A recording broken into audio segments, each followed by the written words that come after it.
കേരള നിയമസഭയുടെ ഇപ്പോൾ വന്നുകൊണ്ടിരിക്കുന്ന പുതിയ കേരള നിയമസഭയിലേക്കുള്ള തെരഞ്ഞെടുപ്പിന്റെ ഫലം എന്ന് പറയുന്നത് നമ്മളെപ്പോലുള്ളവരിൽ യാതൊരു വിധമായ അത്ഭുതവും സൃഷ്ടിക്കുന്നില്ല എന്നുള്ളതാണ് ഏറ്റവും ശ്രദ്ധേയമായ കാര്യം. കാരണം ഞങ്ങളൊക്കെ പല തവണ ഈ ചർച്ചയിൽ തന്നെ പറഞ്ഞിട്ടുള്ളതാണ് UDF വ്യക്തമായ ഭൂരിപക്ഷത്തോടു കൂടി അധികാരത്തിൽ വരും എന്നുള്ളത്.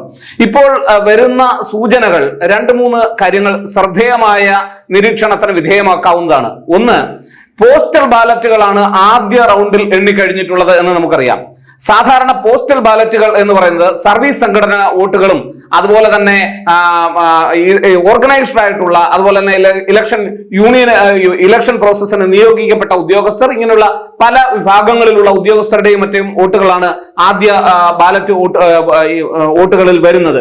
ഈ വോട്ടുകളിൽ സാധാരണഗതിയിൽ നമ്മൾ നിരീക്ഷിച്ചാൽ മനസ്സിലാവുന്ന ഒരു കാര്യം, എല്ലാ തവണയും അത് ഏകദേശം ഇടതുപക്ഷത്തോട് ചാഞ്ഞു നിൽക്കുന്ന അഥവാ ഓർഗനൈസ്ഡ് ആയിട്ടുള്ള വളരെ കേഡർ പാർട്ടികൾക്ക് കൂടുതൽ വോട്ട് ലഭ്യമാകുന്ന തരത്തിലുള്ള സൂചനകളായിരിക്കും എല്ലാ പ്രാവശ്യവും ഉണ്ടാവുക. എന്നാൽ ഇത്തവണ അത് ഏതാണ്ട് ഒപ്പത്തിനൊപ്പം മാറിയും തിരിഞ്ഞും UDFന് പ്രത്യേകിച്ചും ചില സ്ഥലങ്ങളിലെങ്കിലും അനുകൂലമാവുകയും അതുപോലെ തന്നെ പല മാധ്യമങ്ങളും റിപ്പോർട്ട് ചെയ്യുന്നതിനനുസരിച്ച് പറയുകയാണെങ്കിൽ UDFന് കിട്ടാൻ പ്രതീക്ഷയില്ലാത്ത പല സ്ഥലങ്ങളിലും തുടക്കത്തിൽ തന്നെ ചില വോട്ടുകൾ അവർക്ക് അനുകൂലമായതുമൊക്കെ ഒരു പ്രത്യേക ദിശ സൂചന നൽകുന്നു എന്നുള്ളതാണ്.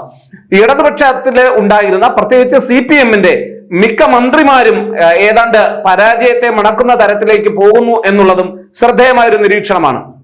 പ്രത്യേകിച്ച് KB ഗണേഷ് കുമാർ പോലും ഒരു ഘട്ടത്തിൽ ജ്യോതികുമാർ ചാമക്കാലയ്ക്ക് പിന്നിലായി എന്നുള്ളത് ഇപ്പോൾ ഏതാണ്ട് ഒപ്പത്തിനൊപ്പവും ചിലപ്പോൾ അദ്ദേഹം മുന്നിലോട്ടും ഒക്കെ വരുന്നുണ്ട്.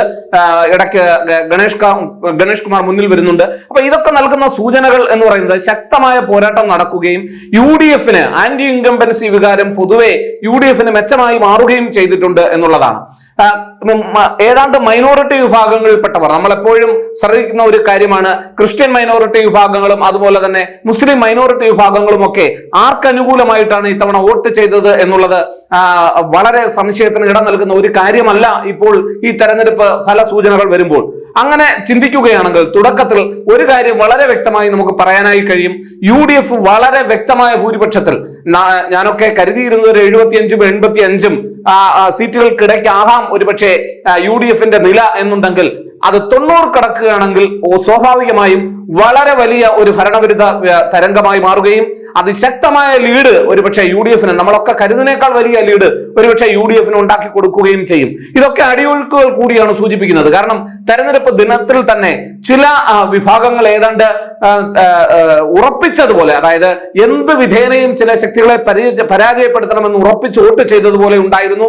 അത് തെരഞ്ഞെടുപ്പിന്റെ ആദ്യ തെരഞ്ഞെടുപ്പ് സമയത്ത് തന്നെ ആദ്യ ലാപ്പിൽ തന്നെ അത് പ്രകടമാവുകയും ചെയ്തു. കാരണം വളരെ ശക്തമായ പോളിംഗ് ആയിരുന്നു. അപ്പൊ ആ സൂചനകളൊക്കെ അന്ന് നൽകിയിരുന്നത് അന്ന് തന്നെ നമുക്കറിയാം UDFന് വളരെ വ്യക്തമായ ഭൂരിപക്ഷത്തിനുള്ള സാധ്യതയുണ്ട് എന്നുള്ളത്. ഇപ്പോൾ ഏതാണ്ട് അതൊക്കെ ഉറപ്പിക്കുന്ന തരത്തിലുള്ള മുന്നേറ്റമാണ് ഇപ്പോൾ നടക്കുന്നത്. LDFന്റെ പ്രധാനപ്പെട്ട മന്ത്രിമാരൊക്കെ LDFന്റെ എന്ന് ഞാൻ പറയുന്നില്ല, CPMന്റെ മന്ത്രിമാർ പ്രത്യേകിച്ചും പരാജയം അണക്കുന്നതിന്റെ ഏറ്റവും പ്രധാനപ്പെട്ട ഒരു കാരണം എന്ന് പറയുന്ന ആന്റി ഇൻകംബൻസി അഥവാ ഭരണവിരുദ്ധ വികാരമാണ്. ഭരണവിരുദ്ധ വികാരം ഇനി നമ്മൾ ചർച്ച ചെയ്യേണ്ടത് അതൊരു ഭരണത്തിനെതിരെയുള്ള വികാരമായിരുന്നു അതോ പിണറായി വിരുദ്ധ വികാരമായിരുന്നോ എന്നൊക്കെ ഉള്ളത് നേരത്തെ തന്നെ ചർച്ചകളിലേക്ക് വന്നിട്ടുണ്ട്. അതൊക്കെ എത്രത്തോളം ഈ തെരഞ്ഞെടുപ്പ് കഴിയുമ്പോൾ ചർച്ചയ്ക്ക് വിധേയമാകും എന്ന് നമ്മൾ വിലയിരുത്തേണ്ടതായിട്ടുണ്ട്. NDA സംബന്ധിച്ചിടത്തോളം ഇപ്പോൾ ഉള്ള ലീഡ് അതൊരു പക്ഷേ 1 സീറ്റാണെങ്കിൽ കൂടിയും NDAക്ക് അഭിമാനിക്കാൻ വകയുള്ളതാണ്. അവർ ഏതാണ്ട് ചില പോക്കറ്റുകൾ കേന്ദ്രീകരിച്ച് പ്രവർത്തനം നടത്തുകയും ചില മേഖലകളിൽ അവർക്ക് നേട്ടം ഉണ്ടാക്കാനായി, അല്ലെങ്കിൽ ഇപ്പോഴും 4 സീറ്റുകളിലൊക്കെ മേധാവിത്വം ഈ സമയത്ത് പോലും തുടരാനാകുന്നുണ്ടെങ്കിൽ അതിന്റെ അർത്ഥം NDAക്ക് ചില പോക്കറ്റുകളിൽ നേട്ടമുണ്ടാക്കാനാകുന്നു എന്നുള്ളതാണ്. ഇവിടെ ഏറ്റവും വലിയ വിശകലനത്തിന് വിധേയമാക്കേണ്ടത് ഇടതുപക്ഷം തന്നെയാണ്. ഇടതുപക്ഷം പലപ്പോഴും രണ്ടാം ഇടതുപക്ഷ സർക്കാർ പ്രത്യേകിച്ചും ഭരണവിരുദ്ധ വികാരം വളരെയധികം ഉണ്ടാക്കി എന്നുള്ളതാണ്. അതൊക്കെ ഭരണത്തിൽ ചെയ്ത കാര്യങ്ങൾക്കപ്പുറമായി, അല്ലെങ്കിൽ അവരൊക്കെ പ്രത്യേകമായ ജനങ്ങളുടെ യഥാർത്ഥ പ്രശ്നങ്ങളിൽ അകന്നു ചിന്തിച്ചു എന്നുള്ളതിന്റെ ഒരു പരിണിത ഫലം കൂടിയാണ്. സ്വാഭാവികമായിട്ടും ഇനിയിപ്പോൾ പുതിയ ന്യായീകരണങ്ങളുമായി നേതാക്കന്മാർ വരും. അത് പലപക്ഷത്തു നിന്നും വരും.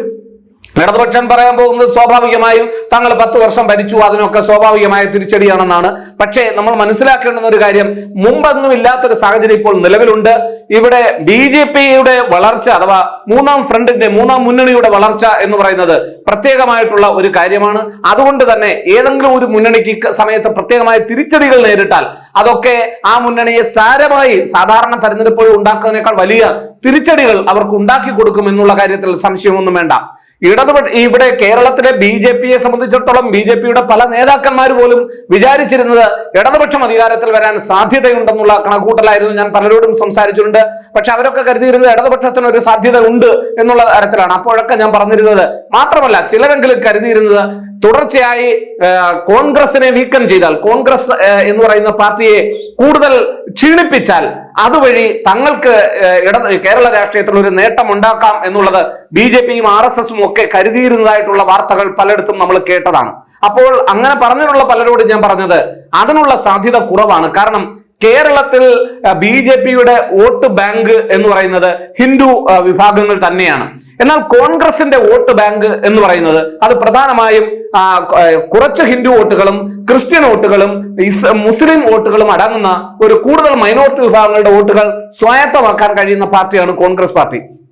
ആ വോട്ടുകളാകട്ടെ BJP-യിലേക്ക് പോകുന്നത്, ഹിന്ദു വോട്ടുകൾ BJP-യിലേക്ക് പോകുന്നതിനേക്കാൾ ദുഷ്കരമായ കാര്യമാണ്. അതുകൊണ്ട് ഇവിടെ BJP-ക്ക് വളരണമെങ്കിൽ സ്വാഭാവികമായും ഇടതുപക്ഷത്തിന്റെ ശക്തി ക്ഷയിച്ചാൽ മാത്രമേ കഴിയൂ. അത് കോൺഗ്രസ് ക്ഷയിക്കുക വഴി അല്ല എന്ന് ഞാൻ ആ നേതൃത്വത്തോടൊക്കെ പറഞ്ഞിട്ടുള്ളപ്പോൾ അവർ പറഞ്ഞിട്ടുള്ളതാണ്. പലരോടും പല നേതാക്കന്മാരോടും പറഞ്ഞിട്ടുള്ളപ്പോൾ അവർ പറഞ്ഞത് അങ്ങനെയല്ല, കേന്ദ്രത്തിൽ അധികാരത്തിൽ വരിക എന്നുള്ളത് BJP-യുടെ ദൗത്യമാണെങ്കിൽ അവിടെ കോൺഗ്രസ് ആണ് പരാജയപ്പെടേണ്ടത് എന്നുള്ളതാണ്. എന്നാൽ ആ തിയറി തെറ്റാണ് എന്ന് തെളിയിക്കുന്നത് തന്നെയാണ് ഇപ്പോഴുള്ള തെരഞ്ഞെടുപ്പ് ഫലങ്ങൾ സൂചിപ്പിക്കുന്നത്. ആദ്യ ഫലസൂചനകൾ ഒരു കാര്യം ഉറപ്പാണ്, തീർച്ചയായും ഈ തെരഞ്ഞെടുപ്പ് UDF വ്യക്തമായ നേട്ടം കൊയ്യുമെന്നുള്ള കാര്യത്തിൽ സംശയം വേണ്ട. അവരുടെ പ്രധാനപ്പെട്ട നേതാക്കന്മാർ പിന്നിലാകുന്നു, പോസ്റ്റൽ ബാലറ്റുകളിൽ പിന്നിലാകുന്നു. റിപ്പോർട്ടുകൾ അനുസരിച്ച് LDF-ന്റെ ശക്തി കേന്ദ്രങ്ങളിൽ പോലും തുടക്കത്തിൽ തന്നെ UDF-ന് പ്രതീക്ഷിതമല്ലാത്ത വോട്ടുകൾ വന്നു ചേരുന്നു. അവരവിടെ ഭൂരിപക്ഷത്തിലേക്ക് പോകുന്നു ഇല്ലയോ എന്നുള്ളതല്ല, തുടക്ക വോട്ടിങ്ങിൽ തന്നെ ഏതാണ്ട് കൗണ്ടിങ് നടക്കുമ്പോൾ പ്രതീക്ഷയില്ലാത്ത, UDF-ന് തീരെ പ്രതീക്ഷയില്ലാത്ത സ്ഥലങ്ങളിൽ പോലും UDF-ന് വോട്ടുകൾ വന്നു ചേരുന്നു. ഈ 3 കാരണങ്ങൾ കൊണ്ട് വളരെ വ്യക്തമായി പറയാം, ഈ തെരഞ്ഞെടുപ്പ് കഴിയുമ്പോൾ സ്വാഭാവികമായും അത് UDF-ന് അനുകൂലമായി മാറാനാണ് സാധ്യത.